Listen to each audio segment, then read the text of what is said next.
আসসালামু আলাইকুম। নিশ্চয়ই সবাই ভালো আছেন। আল্লাহর রহমতে আমিও ভালো আছি। আপনি যদি শুনেন যে লন্ডনের রাস্তায় একজন মানুষ না খেয়ে ঘুরছে।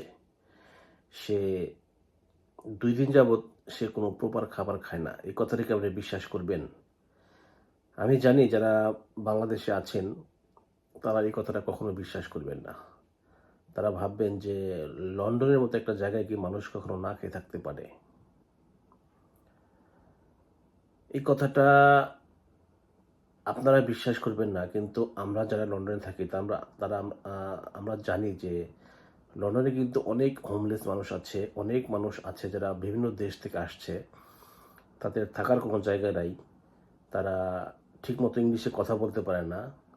অনেকে আছে যে তারা ভিক্ষাও করতে পারে না। তারা রাস্তায় না খেয়ে শুয়ে থাকে। এরকম অনেক মানুষকে আমি দেখেছি।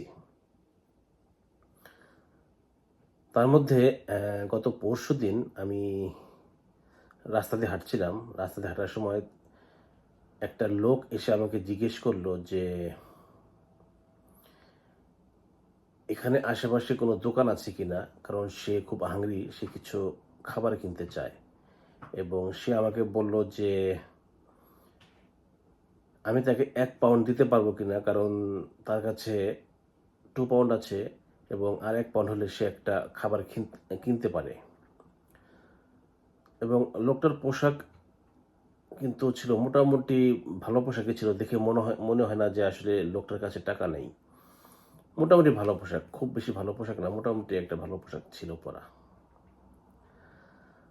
তখন আমি তাকে বললাম যে, "একটু দূরে একটা দোকান আছে।" আ আমি তাকে জিজ্ঞেস করলাম যে, "তুমি কি খাবার কিনতে চাও?" সে বলল যে, "যেকোনো খাবার আমি কিনতে চাই। আমি অনেক বেশি হাংরি। এখন আমার কিছু খাবার এবং ড্রিংকস দরকার।" তখন লোকটাকে আমি সাথে করে নিয়ে গেলাম।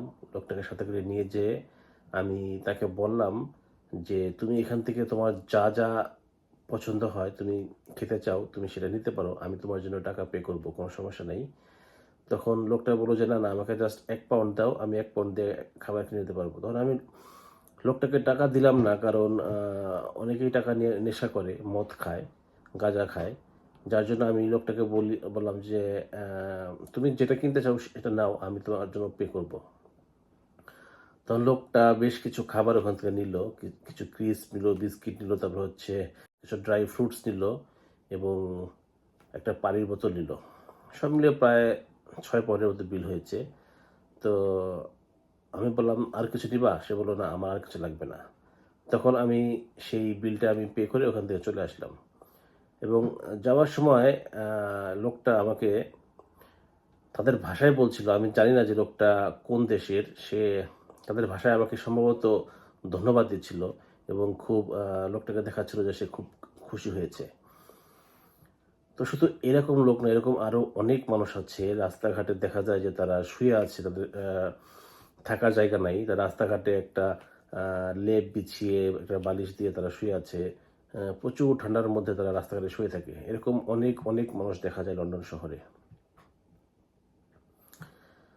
তারপর হচ্ছে এরকমও দেখা যায় যে আমি বাংলাদেশে কখনো দেখি নাই যে বাংলাদেশের কোনো মানুষ রাস্তা থেকে যে সিগারেটের যে একটা মানুষ যে সিগারেট খেয়ে ফেলে, ওই সিগারেটটা নিয়ে আবার সে খায়। কিন্তু লন্ডনে কিন্তু এরকম সবসময় দেখা যায় যে কিছু মানুষ তারা রাস্তা দিয়ে হাঁটছে এবং নিচের দিকে কিছু খুঁজছে। তখন দেখা যায় যে সে যদি সিগারেটের যে টুকরোগুলো পড়ে থাকে রাস্তায়, সে ওগুলো টুকিয়ে সে পকেটে রাখছে এবং ওগুলো সে যখন পরে তার যখন সিগারেট খাওয়ার প্রয়োজন হয়, সে তখন ওগুলো খায়। এরকম কিন্তু লন্ডনে অনেক বেশি দেখা যায়। কিন্তু বাংলাদেশে আমি আজ পর্যন্ত দেখিনি যে কোনো মানুষকে সিগারেট যে টুকরোগুলো রাস্তা থেকে উঠিয়ে সে খাচ্ছে। তো আমি জানি যে যারা আপনারা বাংলাদেশে আছেন তারা কিন্তু বিশ্বাস করবেন না এই কথাগুলো। তারা মনে করবেন যে আমি বানিয়ে বলছি। কিন্তু আমি একদম বানিয়ে বলছি না। কথাগুলো একদম সত্যি। আপনারা যদি আপনাদের কেউ লন্ডন থাকে তো জিজ্ঞেস করে দেখতে পারেন যে আমি সত্যি বলছি না মিথ্যা বলছি। কারণ আ লন্ডনে এত হোমলেস মানুষ থাকার একটা কারণ হচ্ছে যে লন্ডনে যারা আপনার অবৈধ ইমিগ্রেন্ট আছে তাদের কিন্তু লন্ডনে আসলে কোনো স্থান নাই। এই দেশের যে গভর্নমেন্ট আছে তারা কিন্তু যারা অবৈধ ইমিগ্রেন্ট আছে তাদের কোনো কাজ করতে দেয় না, তারপর হচ্ছে কোনো বাসা ভাড়া নিতে দেয় না, যার জন্য দেখা যায় যে তারা কাজ পায় না, তারপর হচ্ছে কোনো বাসা থাকতে পারে না, যার জন্য তাদের রাস্তায় থাকতে হয় এবং ভিক্ষা করতে হয়। ইউরোপের অন্যান্য দেশ বলে ইটালি বলেন, তারপরে ফ্রান্স, স্পেন, পর্তুগাল এইসব জায়গায় কিন্তু অবৈধ অনেক মানুষ তারা কাজ করে এবং আস্তে আস্তে তারা লিগ্যাল হয়। কিন্তু ইংল্যান্ডে কিন্তু আসলে যারা অবৈধ আছে তাদের কিন্তু লিগ্যাল হওয়াটা বেশ টাফ। তো আসলে এদেশের যে গভর্নমেন্ট আছে তারা কিন্তু আসলে হোমলেস মানুষ, সরি, যারা অবৈধ ইমিগ্রেন্ট আছে তাদের জন্য আসলে এদেশের গভর্নমেন্ট তেমন কিছুই করে না এবং পুলিশ কয়েকদিন পর পর তাদের অ্যারেস্ট করে এবং ধরে আবার ছেড়ে দেয়। বাংলাদেশ থেকে এদেশে ভিসা আসতে চান এবং এসে আপনারা প্ল্যান করছেন যে এদেশে পার্মানেন্ট হবেন, এটা কিন্তু খুব টাফ। এটা করা খুব সোজা একটা ব্যাপার না, কারণ এই দেশে যারা অবৈধ আছে তাদের আমি শুনেছি যে 20 বছর কন্টিনিউ থাকতে হয় এখানে এই দেশে, তারপর তারা হয়তো 20 বছর পরে তারা পার্মানেন্ট হতে পারে। এই 20 বছর কিন্তু এইভাবে একটা মানুষ না কাজ করে না খেয়ে থাকাটা বেশ কষ্ট। এই 20 বছর কিন্তু আপনার জীবনের অর্ধেক সময় চলে যাবে।